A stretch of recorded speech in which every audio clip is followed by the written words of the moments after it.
What is up, everyone? It's Michelle Alexandria coming at you with another video. What can I say? What can I say? It's been a minute since I've done a video. I just haven't felt inspired lately, primarily because what's the point of doing a video if YouTube is just gonna strike it or take down your content and demonetize you and all this other nonsense. Plus, I haven't felt inspired. But I felt like I owed you guys a review of my LG G2 that I bought like 3 months ago. If you follow me on my community tab, I've been treating my community tab like it's Instagram. I don't know why I do that. But as many of you know, I've been all over the fence on this TV. Some days I want to return it. Other days I don't want to return it. I don't want to return it. And I want to start this video off by saying, no matter what I say, my summation, I'm going to get to the point right now. I love this TV. It is the best TV I've ever owned. I have no issues with this TV. My issue with this TV is the price point. and it's not even that. I paid $4,000 for a 77-inch G2 TV, and I've had it for 90 days due to some Best Buy shenanigans. So yeah, I've had it for 90 days, and I'm used to it now, and I'm used to the initial size difference from my 65-inch C10. When I first got it, I was like, wow, that is amazing. That extra 12 inches really makes a huge difference. But after owning the TV for 3 months, I'm like, oh, well, maybe not. Maybe it's not worth $4,000 because I have a perfectly fine C10 and I have a perfectly fine 65-inch C10, and I have a perfectly fine 55-inch B7 in my bedroom. So because of that, finding a reason to keep the LG G2 is what I've been struggling with, and I have 5 more days to make up my mind. Now, with that said, here's the review. Now, from a picture quality standpoint, that's what you all want to know about this TV. I'm going to give it to you right now. This is one of the cleanest panels I've ever had. And actually, that's kind of a lie, because I've never had an issue with any LG with dirty screen or banding on any LG TV I've owned. And I have a 55-inch B7 in my bedroom and a 65-inch C10 that's in my back room that I never use. And I don't have any screen uniformity issues on those TVs. But this LG G7 is just, wow. Look how clean this thing is. It's flawless. Not a single band in sight. It is a beautiful, beautiful, beautiful TV in terms of screen uniformity. It comes out of black really nicely, really quickly. I'm going to see if I could throw in some 4K HDR footage.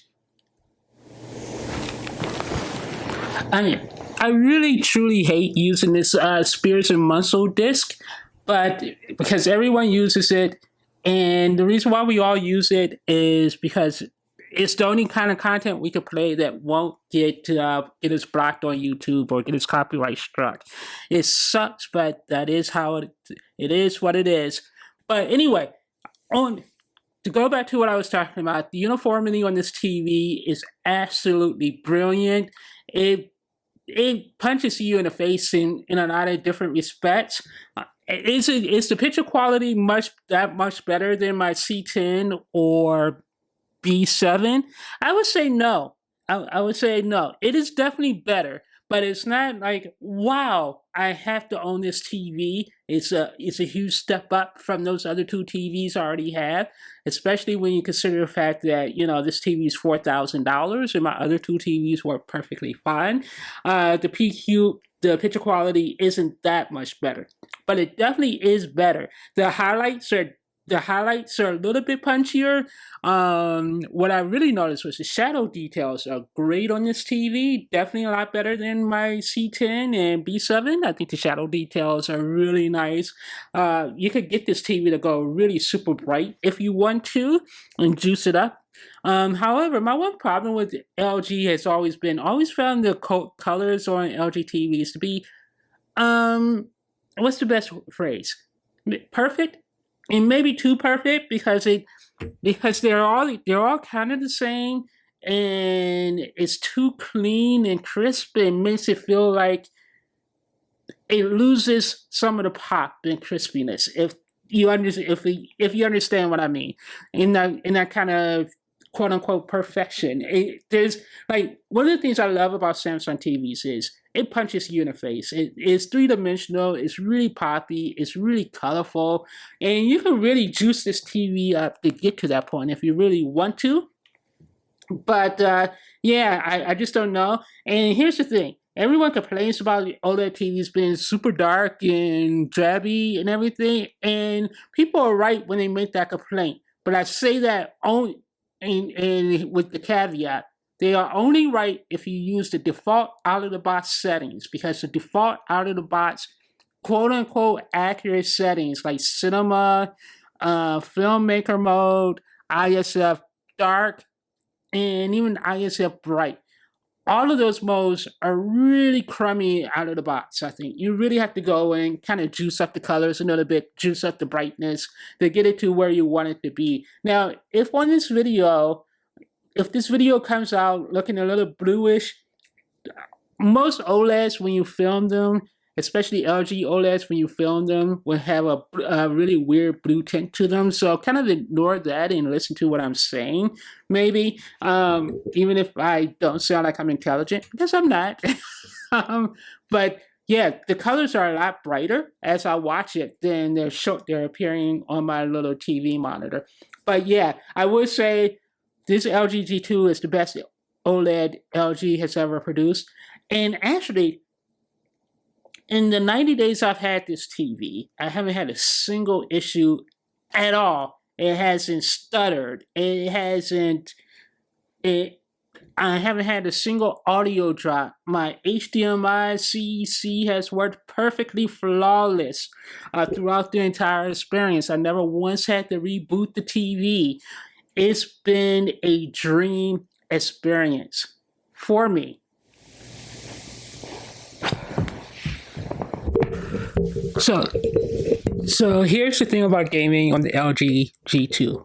It's a glorious experience.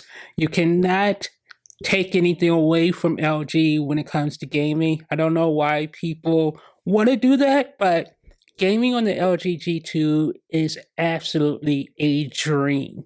It really is. I've experienced no hiccups or anything while playing a game on the LG G2. It has four HDMI ports, HDMI 2.1 ports that are all 48 gigabytes, 48 gigabyte with 48 gigabyte throughputs. The colors are simply breathtaking. It's sharp. It's clear. I don't see any black crush on this TV at all. It does the game. Everyone talks a lot about the game optimizer. Personally, I don't know. It's good. Game optimizer is great if you're into that, and if you care about stats and you wanna play around with your FP. If you want to check your FPS, you want to see if your VRR is working, and to just fuss around with stuff, then the game optimizer is fantastic. It works very well. Um, you can go in, you can change anything you want. You can set multi-view. You go in, you can get straight to your game settings right away. So you go here to all settings, takes you right to your game, your HDR game settings. You can go in and you can fuss around with things. You could change all your brightness settings, your colors, everything. You can do it all from within. And the nice thing is most of your options are not grayed out. So once again, you go into Game Optimizer, you have access to just about all your standard settings, whereas most companies, most TVs will gray that stuff out. So that's a very nice feature. And then here, and because this is Horizon, you can play in locked FPS 60 FPS mode. But while you're playing the game, I don't know why anyone wants this up. watch and obsess over what frame rate they're playing at. So that works out really well. And then you can set your black stabilizer. You can do a lot of stuff here. So that's pretty awesome. So it has default. So you can go RTS, RPG, FPS, ST standard. So these are all genre specific modes for pre-canned settings. So that's very nice. And again, if you want to change it, you can do darkroom mode. You could do level 1 darkroom mode, level 2 darkroom mode, or you could turn it off to bring your brightness back up. You could click the game optimizer settings and go straight into specific game optimizer. So you can go over here, you set your game, your picture.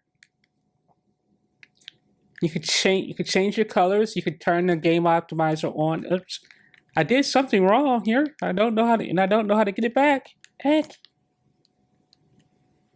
What did I do? Oh, let me turn that back on. And then you can go over here.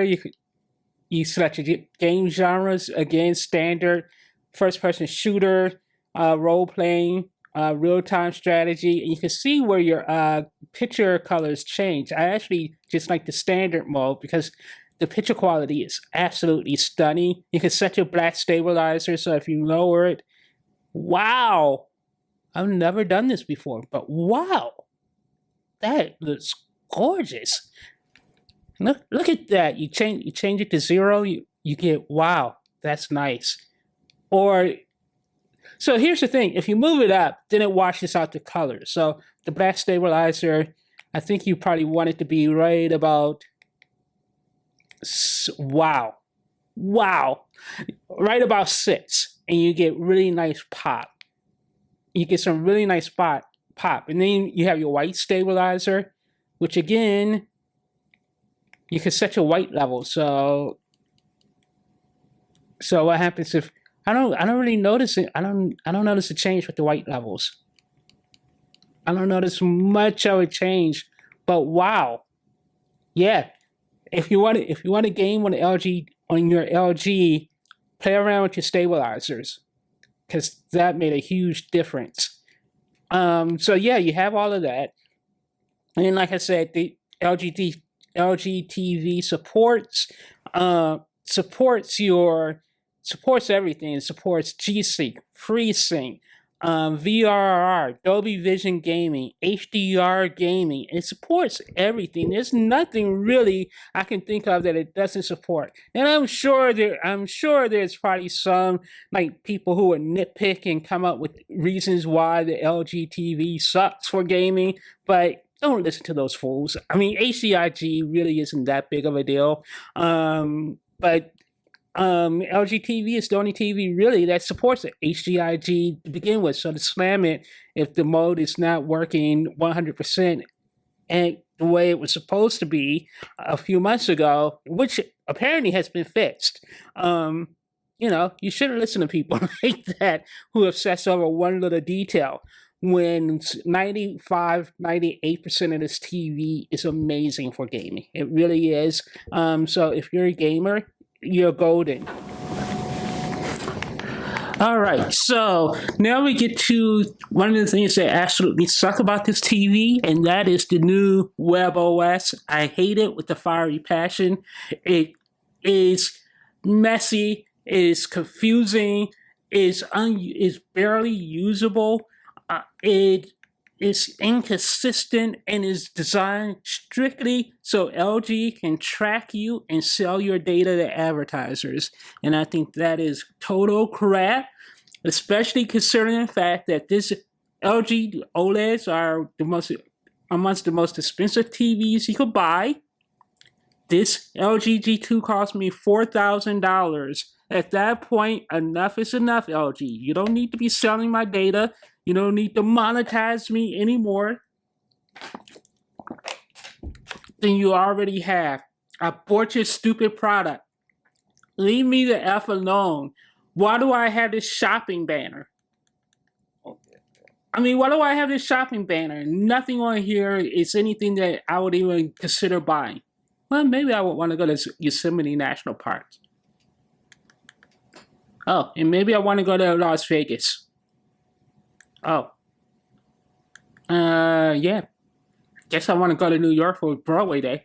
Okay, so never mind. The shopping stuff is showing me stuff I would probably want to buy. And that's kind of scary because that means it's been looking in on my Gmails and my Google searches and stuff to pull this data.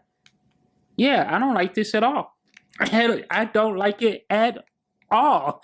But anyway, back to what I was saying. So this thing is an absolute mess. And the other thing I absolutely hate about it is it's completely inconsistent and it requires you to always be logged into the LG mothership for you to even get even the little tiniest bit of use out of it. And it does it lousy. And while the shopping recommendation may be okay, it does an absolutely lousy job at recommending movies to you. Sort of.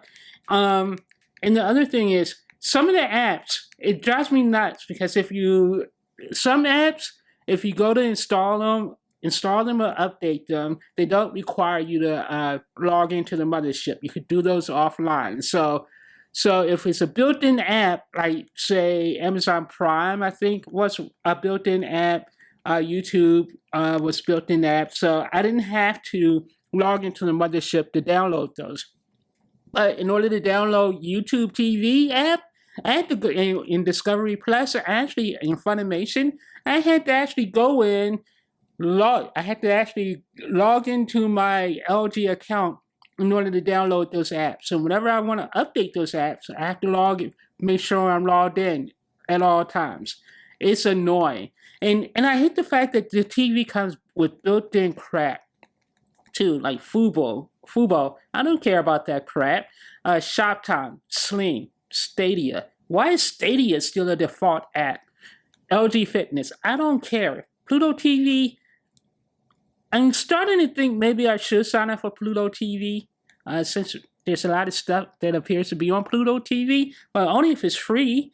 So yeah, I don't like it at all. Now, on the positive side, the LG remote is fabulous because it's one of the few TV remotes that have easily programmable hotkeys. So in the 3 months I've had this TV, I've only actually had to use this interface maybe 3 times. Once to install all my apps, get them registered and logged in. But then after that, the LG remote has this very easy to use programmable hotkeys. So they have 9 hotkey buttons. So all you need to do is download your app, install them, and then you press the number corresponding to the app you want to use. So now I have all my favorite apps already programmed in. So now if I'm on my Apple TV or my streaming device and I just want to go to a different apps, I could completely bypass the screen altogether simply by pressing the number here. So for example, number 1 is, YouTube. Number 2 is my Apple TV. Number 3 is Hulu. Number 4, and you see Peacock. And once you logged into the apps and you launched it once, then the switching between them is pretty fast and pretty stable. So number 5 is HBO Max.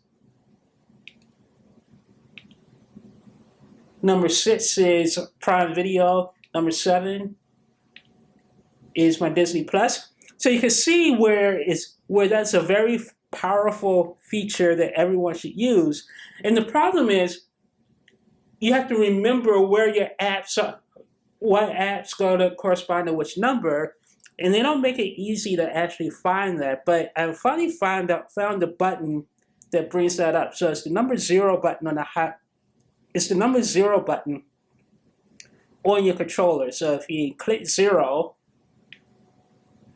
you see now I can see all my slots that I have. So I have YouTube, Apple TV, Hulu, Prime Video, HBO Max, Peacock, Disney Plus, and I have one open slot for number 8, and that's going to be actually my Paramount Plus because I love Paramount Plus. But now that I have it open, now I can easily get to wherever I want to go. So now, now that's just going to delete.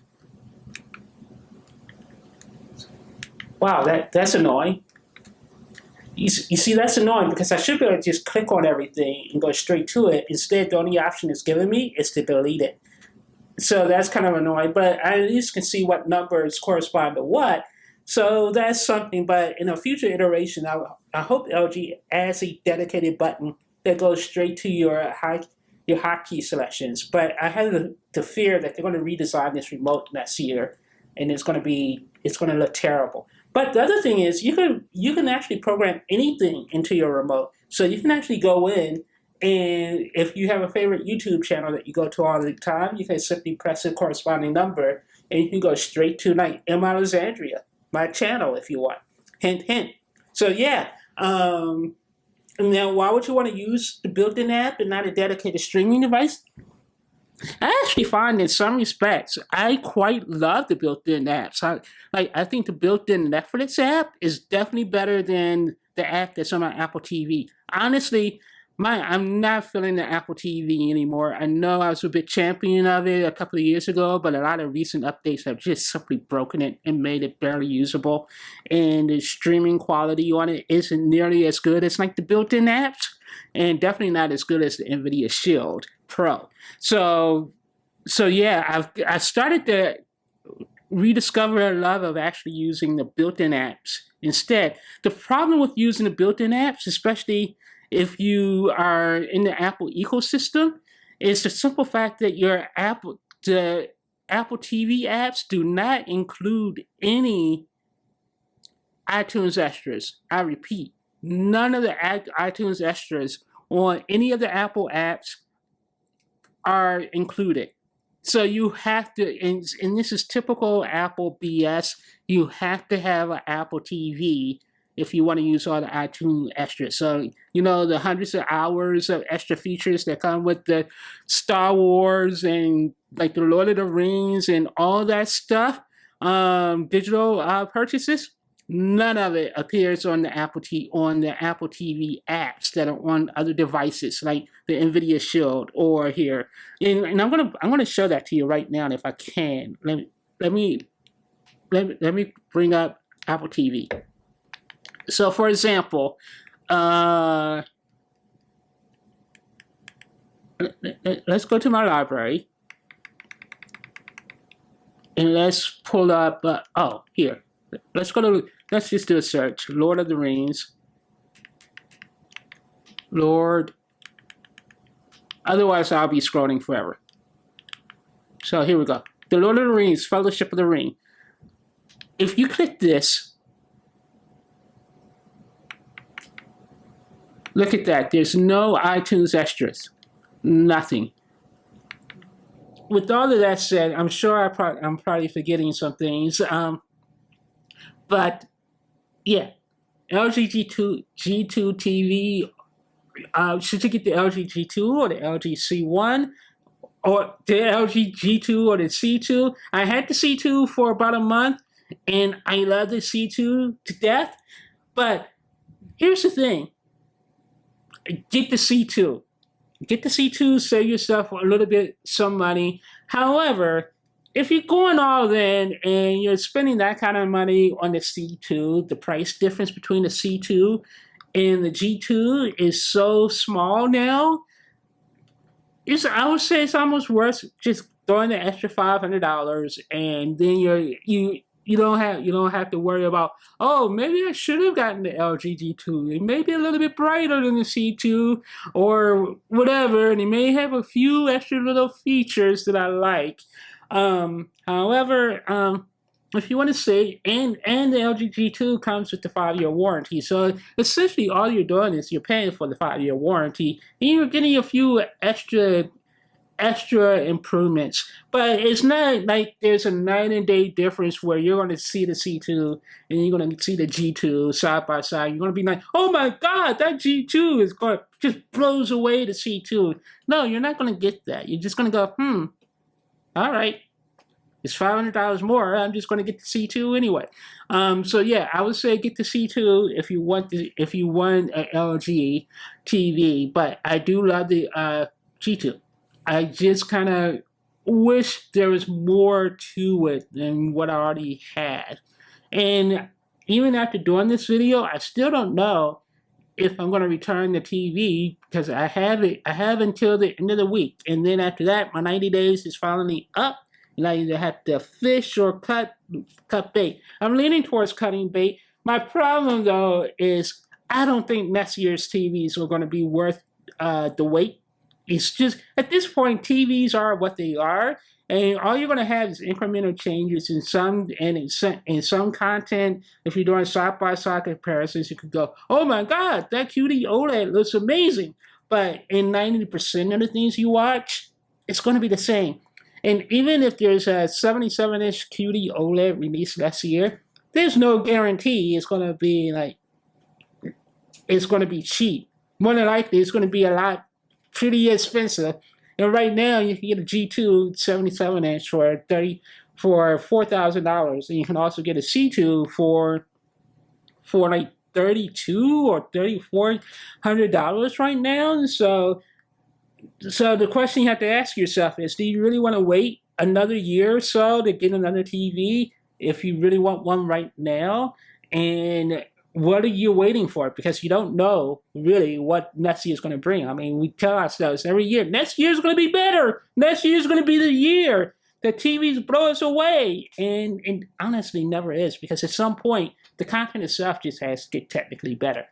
So with that said, I still don't know if I'm going to return this TV or not. Part of me is like, I'm 70% sure I'm going to return it, but that 30% looms large. And I'm like, I'm used to it. I don't want to do the walk of shame. Like, if I was able to return this TV on BestBuy.com and I had to go into the store, I would have done it already. But I don't feel like going into that store. I hate that Best Buy. And they treat you like crap, too. So I don't necessarily want to go back in. But the other part of me is like, I don't need it. And the other part of me is, it's already paid for. I paid for it 9 months ago. Straight cash, homie. And the problem is, if I return it, I keep all my credit cards at zero. So if I return it, that puts me into a negative, like $44,000. And then it kind of messes up my credit card, because then I have to like keep buying for the next couple of months to kind of bring that credit back down to zero, whatever. And it just becomes more hassle than it's worth. I guess this is why maybe I should learn how to pay for things over time, but no, I don't. I hate that.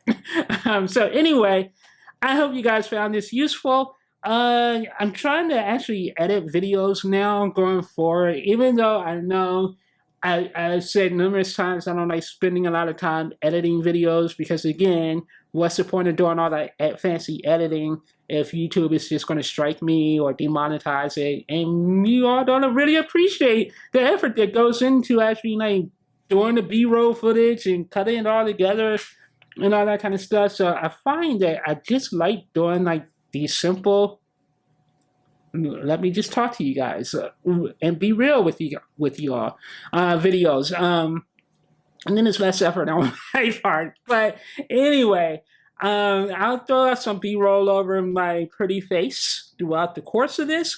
But let me know what you guys think. Are you guys getting a new TV this year, or are you going to wait? And please, I never asked for this, but I've been doing this for years, and I can't get over the hump, but I can't get my clickety clicks, my subscribes up. So subscribe to this channel. I'm not doing this for free. I am, but not really. But I am. But give me a subscribe, people. I don't want to beg. So anyway, talk to you guys later. Bye.